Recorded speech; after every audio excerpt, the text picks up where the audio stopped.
All right, this is a video tutorial of the new software management program we have for Winona Gospel Library.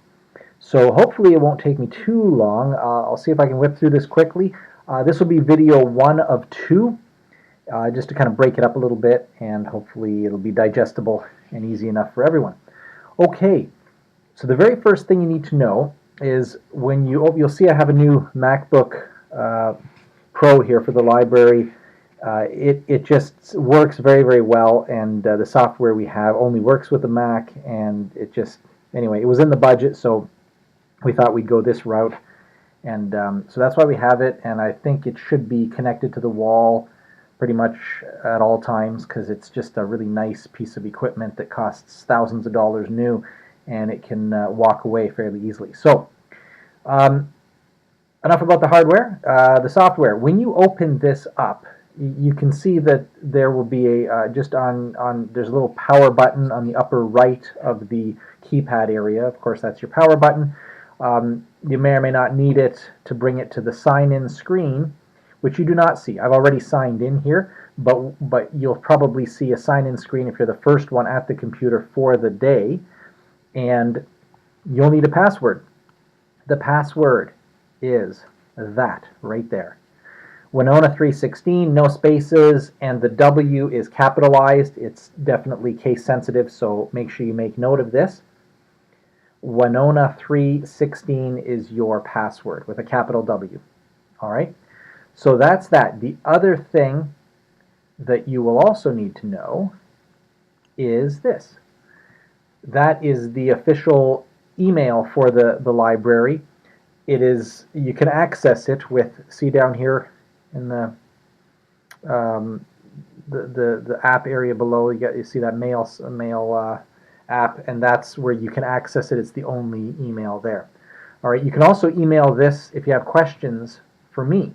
I have access to this at home, and so we can communicate that way if you'd like. All right, so that's what that's about.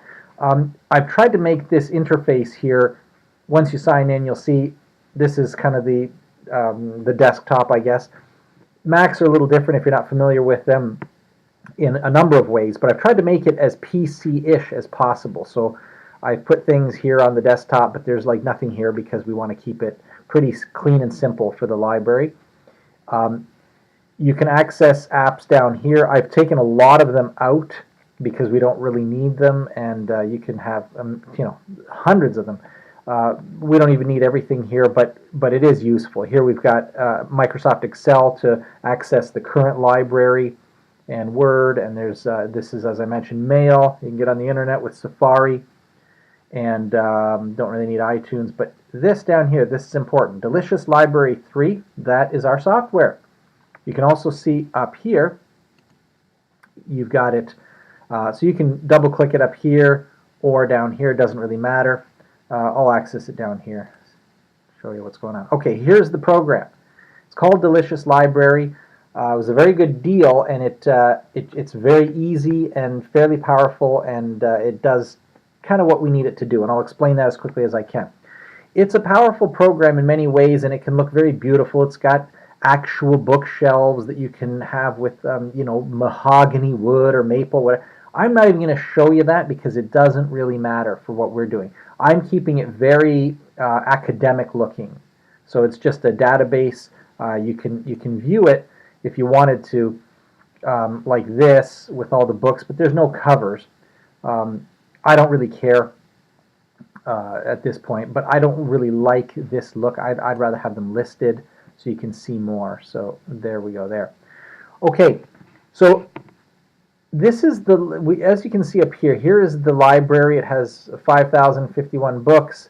I don't know if that's relevant. That's from a database I got in early December.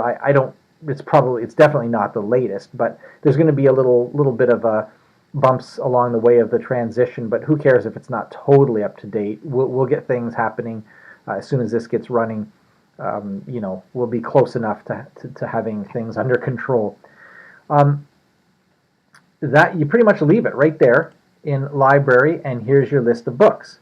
And you can see by this little thing here on the side, it goes up, and there's just a lot of books. It's kind of slow and lagging because it's a fairly big database. So a couple of things that you need to know. One of them is that if you wanted to, this is not that important actually, but you can right-click these. I'm going to choose a random book here. Which Way to Nazareth here, or Nineveh rather. Which Way to Nineveh? I'm going to right-click, and you can see here it says Refresh Details from the Internet. So I'm going to click it, see what happens. Oh, look, a cover comes up. So it sort of disappeared and went in a different order. So I guess, I don't know, it doesn't really matter. Fanny Crosby, let's see, what does this say? Refresh Details from Internet. And that one didn't work, so sometimes they don't work. There it is there, but it doesn't have any cover art. Let's try one. Oh, there's Which Way to Nineveh. Let's try another one. Camp Wanna Banana Mystery. Okay, right click, refresh details. And I lost on that one too. Let's try another one here. A Higher Call. Okay, so A Higher Call has some cover art, as you can see there. So anyway, you can do that. That's kind of a fun thing to do if you want to populate some of these covers, but I really don't care. It's irrelevant to what we're doing. All right, that was just a side little interesting thing. So let's get right to it here. What you need to know. Up here, I have title and creator. You can see the title is just what it says. The creator is the author. So that's why it says this book here at the top says Quantum Connection. The author is 2001 Productions. Let's see. You know what, let me just get to the main set of books here. So GT and the Halo Express by Ann Hibbard. So that's what title and creator is. Over here at category, I haven't started populating these yet. This is the categories that we currently have in the Winona Library, like junior fiction or young adult fiction, whatever, nonfiction or kids. Like I said, I haven't done that just at this moment because while it's nice, it's not super 100% necessary to get this system running. So that's something we can do over time. Lent to, well, that's who it's lent to. It'll populate automatically, so you'll know who the book is signed out to, and the due date is over here. I can do whatever categories I want, but I don't want to mess it up with too much. The previous Excel database had more information, but we also have that here, and I'll show you how to access that. It's just a cleaner interface, but we still have all that information. So I'll show you what makes this so much easier and just cleaner and simpler to use.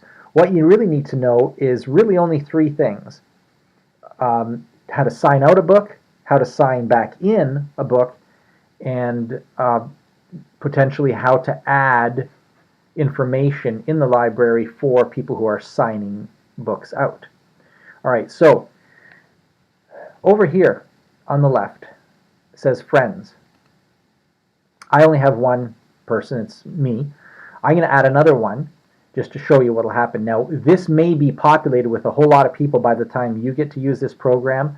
I'm going to try to make that happen so that we have everyone's name here, but probably not everyone that uses the library will be in here, and so they may come to you with a book, say I want to sign this out, and they're not in our database, so we need to add them. It's not very difficult. In fact, it's very easy. I will show you right now.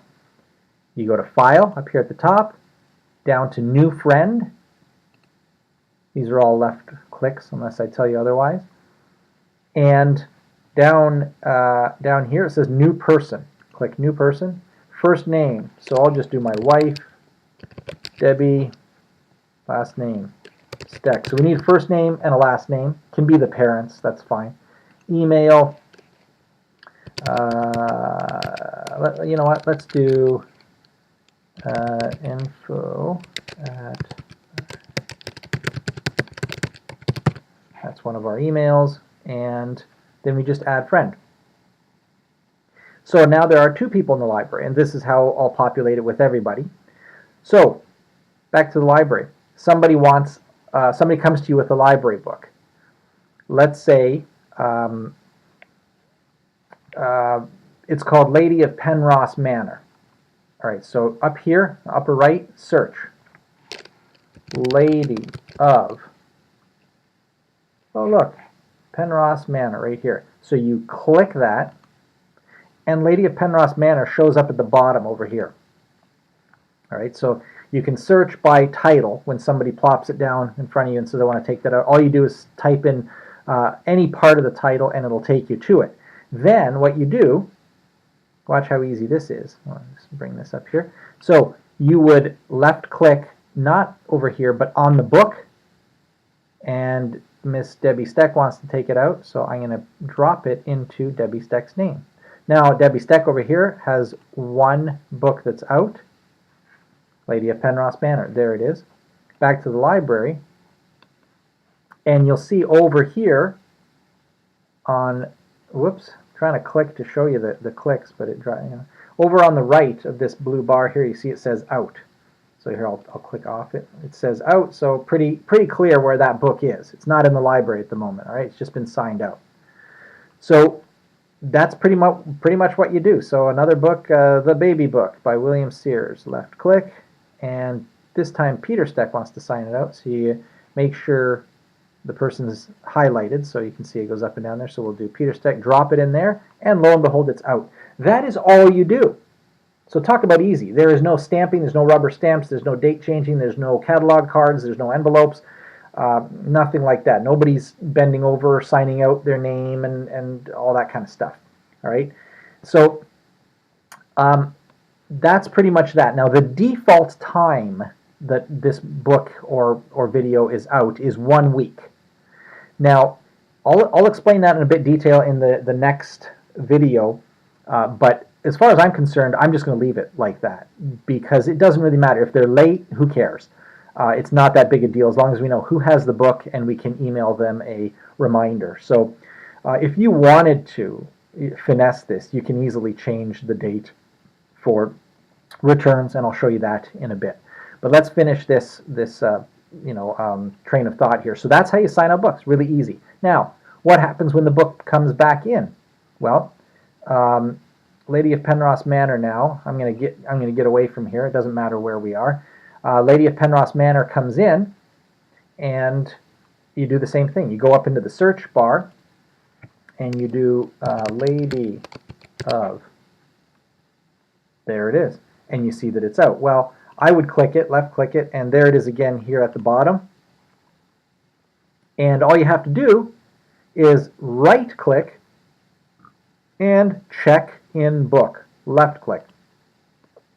It's just come out of Debbie Steck's account over here, and see Debbie Steck is clean now, and in the library the actual Lady of Penrose Manor, the out is gone, so you know it's in. And that is how you check books in. Really, really, really simple. So that's basically what the first video is about, just sort of how it's laid out here, how the program is laid out, and then how to add people under friends, which is really just people in the church that are signing books out. Any family, just one email, one person per family. I would strongly suggest that you not put everyone's name here. Like in our family, I'm going to get rid of Debbie's name. You don't need Debbie Steck and Peter Steck. It'll be one for the Stecks and one for each family. Don't write the names of each kid. That just makes it all confusing. So one per family, and really it's the main email, I guess, of the family. So okay, so that's it for this one, and I will talk to you a little bit more in one more video, and that should be about everything you need to know.